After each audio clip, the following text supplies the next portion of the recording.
So I've been talking about this a lot, and I'm just going to keep talking about it because I think it's really interesting and really important. Everybody always wants to know what the market is doing. How's the market? What's the market doing? Well, let's talk about it.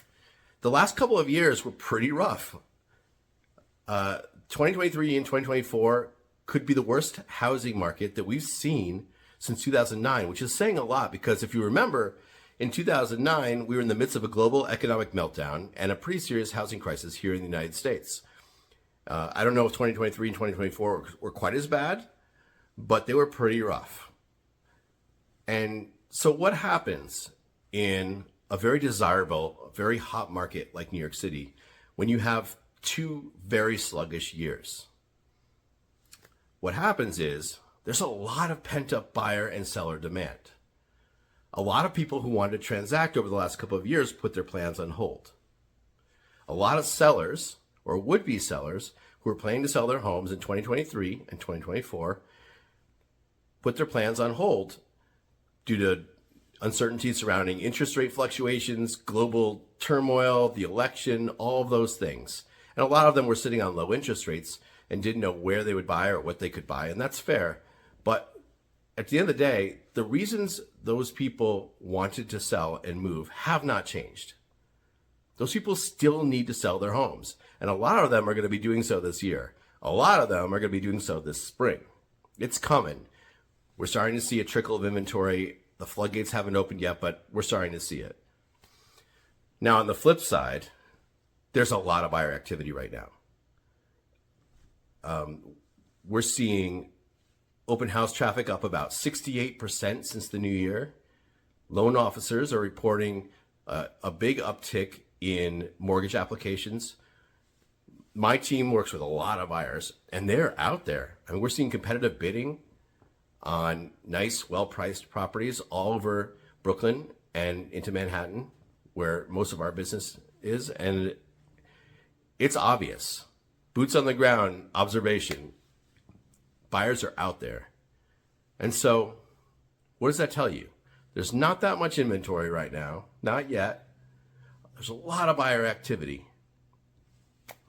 If I was a seller, I might be thinking, wow, this might be a great time to be on the market. Maybe I'll hit the market now instead of waiting for the spring like everybody's telling me to do. Instead of waiting for the spring when everybody else hits the market at the same time. Maybe I'd rather be the only great 3-bedroom apartment on the market and have no competition and get a ton of buyers and get lots of offers to push my price way up. I don't know. On the flip side, buyers, I mean, a lot of buyers have been waiting for interest rates to go down. I've been hearing this for 2 years now. We're waiting for rates to go down. I don't know what y'all are waiting for. I don't know if rates are going to go down. I don't think there's anyone who can tell you with any certainty if rates are going to go down. But what do you think is going to happen if rates really do go down? If rates go down any notable amount, all those buyers like you who've been waiting for rates to go down are going to surge into the marketplace all at once. It's going to be a feeding frenzy on any nice properties, and it's going to push the prices way up. It's going to be wild, and it's going to be fun for real estate agents like me, but for buyers, maybe not so much. I don't know. I mean, you tell me what you'd rather do. Would you rather pay a little bit more on your mortgage now and get that great property and then refinance later if rates go down? Or would you rather wait until rates go down and pay $100,000 or more for that same property in the midst of like a 12-way bidding war? You tell me what you'd rather do. I know what I'd rather do. This is one of those times where it's a great time to be a seller and it's a great time to be a buyer. There are moments in New York City real estate, and if you can recognize them, you can take advantage of them. And we're having one right now. I really believe that. I believe this could be the best time to be a seller in over 2 years.